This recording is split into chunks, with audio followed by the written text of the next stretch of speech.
guys have talked about the players on the meeting. We just talked to Tyson. He said he was kind of one of the initiators. How does a team turn it around based on a meeting? What did you see improve from the team? I just saw a lot of focus improve. Tyson talked to the kids about, or the other players about, their grades and their work ethic, which we doubled up on that. But it was just more about the focus on getting better at the right time and being prepared. He just wanted everybody to do better where they were struggling. And obviously it went well and things turned around. You knew your team was capable, but to knock off 1, 2, and 3 seeded SECs, how gratifying, I guess, was getting that done? It was tremendous. Super proud of the guys and the team for their efforts. I mean, we had a great fall, and then struggling for the first 2 months of the spring was a little rough, but the talent's always been there. This is definitely one of the most talented teams I've ever had, and for them to come together at the right time and beat the 3 teams in a row with that caliber was pretty amazing. You were you expecting the Austin Regional, or any surprise there? And what do you think of the course and the field? I think we got a good region. The field is expected. There's 9 really good teams, but I think the course is going to suit us well. This team hasn't played it, but I've coached there probably 20 rounds, so nice to know the familiarity of it, and I'll be able to prepare them well. What can winning the SECs do for the confidence, just to show them that they are good? I think they're on cloud 9. I think they're definitely walking with a little bit bigger strut in their step, and I think it's going to go a long way. What do the next 2 weeks look like as you prepare for the regional and trying to stay level-headed as you head in? Yeah, fortunately finals are here, and they have to do some studying, and then we'll try to fit some practice in, and we'll try to go get prepared on some Bermuda grass. We're going to chip off some different type of grasses, so we'll maybe get over to Tulsa or somewhere and get over and do our preparation. But the school's going to take up a lot of their time and a lot of their energy, so I think that they won't be thinking so much about it, which is good, and then we'll go from there. Julian said that he liked being the last match on, the deciding match. What have you seen from that kid?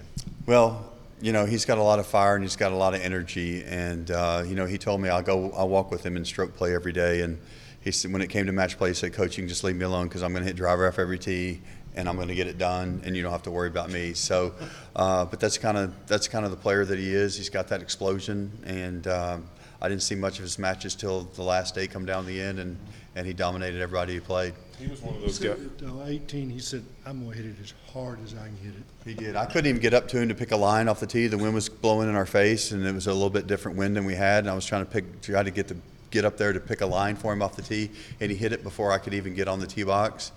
And he hit it 380 right down the middle. The ball went across that cart path. There wasn't one ball across that cart path all week. But that's the nature of his game, and that's how he is. He plays really fast and he plays really aggressive. So match play suits his game really well. He offered up, you mentioned grades and stuff in that players only meeting. He said that was weighing on him, and after that meeting, he kind of got it taken care of, and has kind of played better since then. Yeah, that's one of the things that Tyson wanted everybody to get to focus on what they were struggling with, so we could get focused on golf. And Julian's grades weren't very good, and Tyson called him out on it and said, "Hey, you got to get your grades up so you can focus on your golf at the end of the season." And did a good job with it. He's doing good in school, and I just think all around. And Tyson's is a very quiet guy, and he's probably the guys that they're most scared of him. I mean, he's a big, strong guy in the weight room, and he throws the weight around. And for him to come out and call that meeting was really difficult for him. And I think it changed the culture of where we were. Don't know who you walk with all the time, but I saw you walking a good bit with Mason. I did. Where's he at right now? He's good. He just made the first round of sectionals at the U.S. Open down in Hot Springs on Monday. His game was good. I mean, he was 1 under par when the guy beat him 6 and 5. Kind of the same thing that Luis did to Will Gordon, the number 1 player in the SEC. He was playing pretty well, and Luis threw 7 threes in a row on him and beat him 5 and 4. That's how match play goes, and unfortunately Mason caught the hot guy that day. But I mean, Mancino was beating everybody 6 and 5, and unfortunately Mason. But he played really solidly that day, and he had a good stroke play. He was shot 69-70, so his game's in good shape. I know the end goal is to be the top five, be in the top five to make it back here.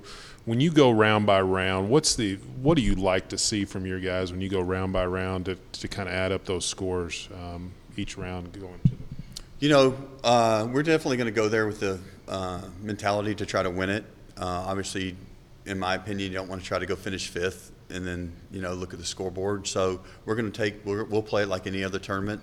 We've played in some really good fields this year. Our strength of schedule is one of the best in the country, and we go into every tournament trying to win. So you definitely have that mentality, but, for this tournament, it's just mistake-free golf. If we go out and just not make any big numbers or any mistakes, we'll be just fine. Appreciate it.